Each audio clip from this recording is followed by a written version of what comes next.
antenna as gain, we have to make it variable. For that we have used the variable gain. Next, demodulator. Here each antenna will receive the signal at different SNRs. Here, for suppose if the first antenna receive the signal with SNR 2, here the SNR is 4, here the SNR is 3, means already we know that SNR, signal to noise ratio, is nothing but the signal strength to the noise strength. It should be higher. If the signal to noise ratio is higher, means the signal strength is higher. Now the SNR with 4 will be sent to the demodulator. The demodulator will, after demodulation, the output will be received. This antenna with SNR 4 will be selected. Next is feedback diversity. Feedback diversity is nothing but it is same as the selection diversity. Instead of selecting the best of M signals, here the M signals are scanned in a fixed sequence. All the feedback diversity is also known as scanning diversity. Here the M signals are scanned in a sequence, and we will be giving a preset threshold. It will scan the M signals based on a particular sequence, and if suppose any signal is found to be above the given threshold, that is preset threshold, then that signal will be sent to the receiver.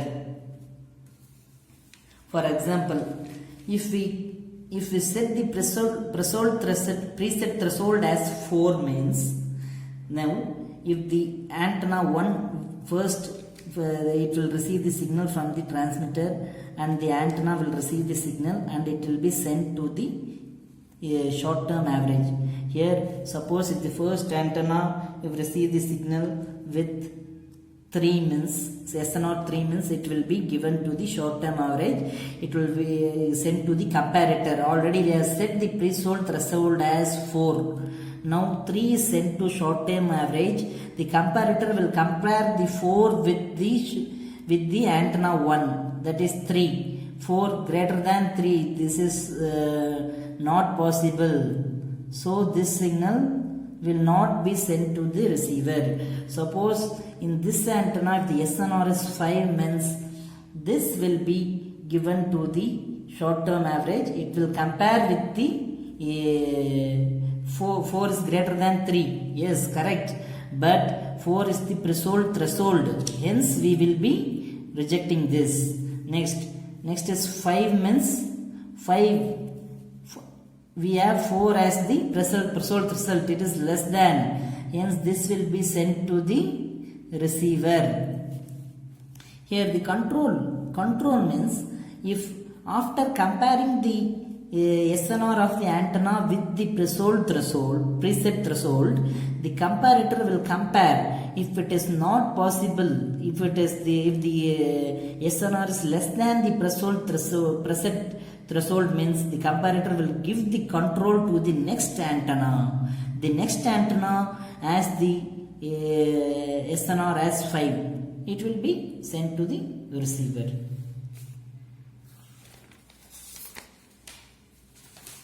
Next is we have maximal ratio combining.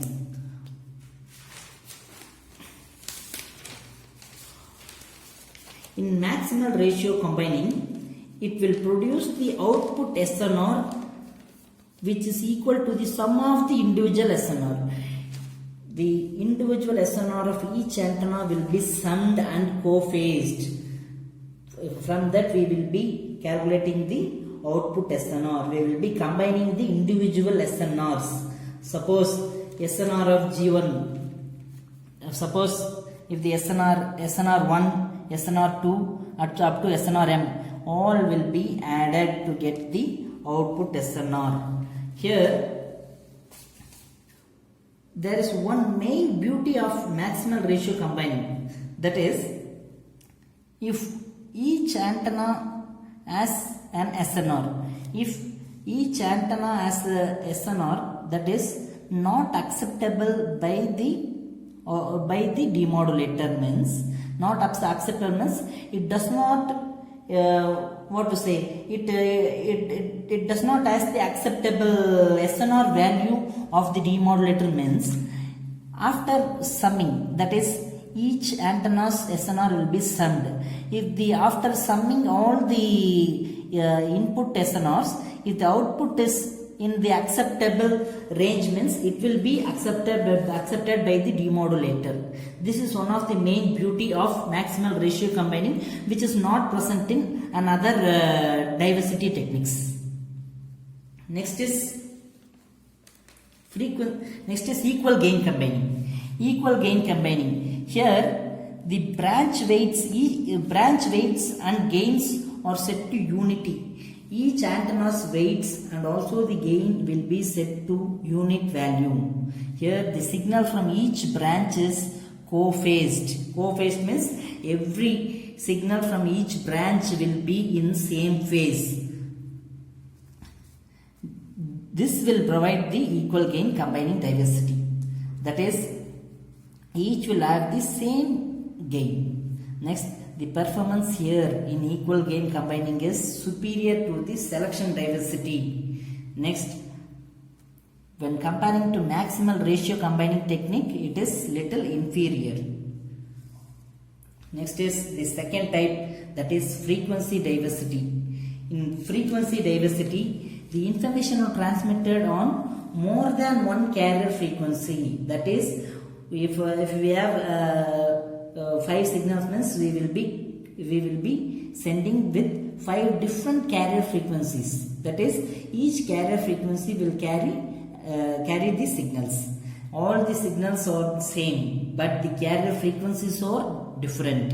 Here the fadings are independent. Fadings are independent means the signal will be same, but carrier frequency is different. Due to the different carrier frequency, the fadings of the individual carrier frequency components are independent.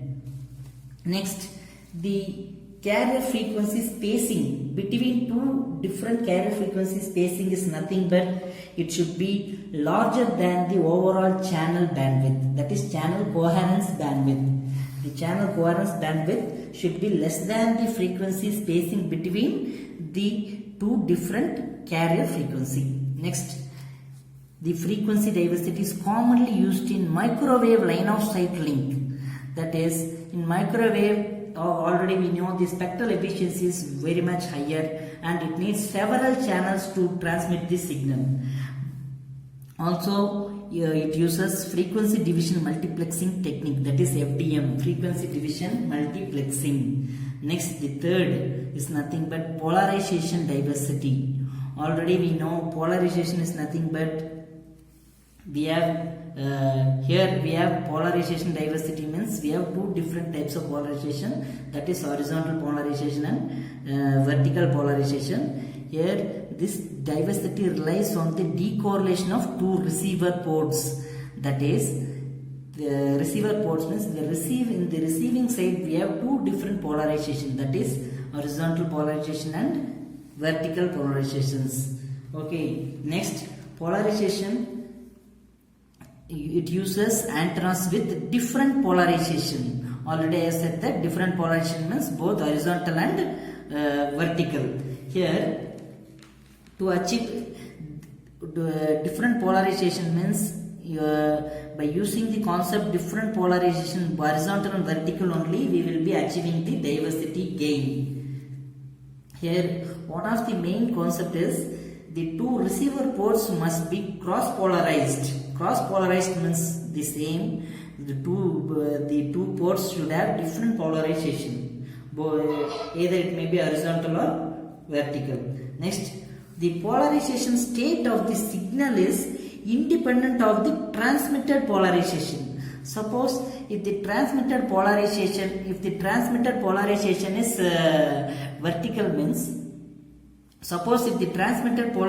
is vertical means, it may not be same vertical in the receiver side. Based on the polarization effects, polarization and propagation effects, the receiver side will have both vertical and horizontal polarization.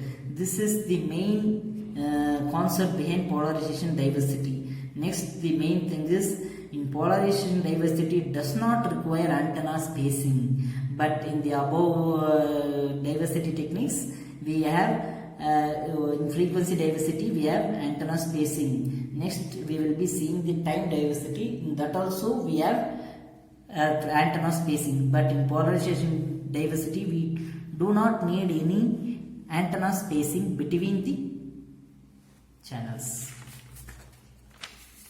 Next, the last is nothing but time diversity. Time diversity is nothing but, already we know that in frequency diversity we have sent the signal at different carrier frequency. In time diversity we will be sending the signal at different times. The same signal we will be sending in different times.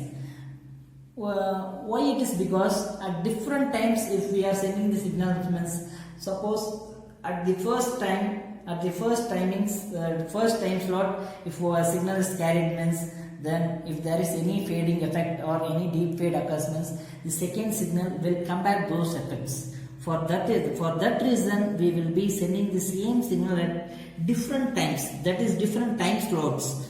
In frequency diversity already we have seen that in between the carrier frequency the spacing should be larger than the overall channel coherence bandwidth. But in time diversity the time slots between the two different between the two signals should be greater than the channel coherence time. There the channel coherence bandwidth, because it is frequency, here it is the channel coherence time, though it is time diversity. Next, multiple repetitions of the signal received.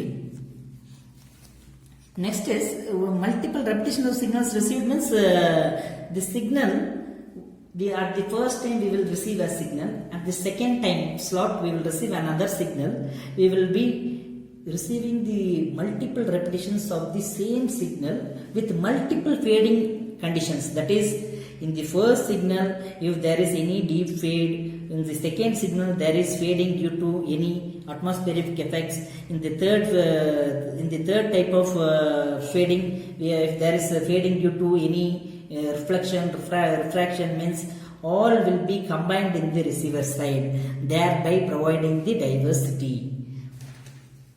Next, the modern implementation of time diversity is nothing but, already I have said that, example, rake receiver. Rake receiver, this is one of the example of time diversity. It is implemented in spread spectrum technique of CDME. Under CDME we will be seeing the spread spectrum techniques. Spread spectrum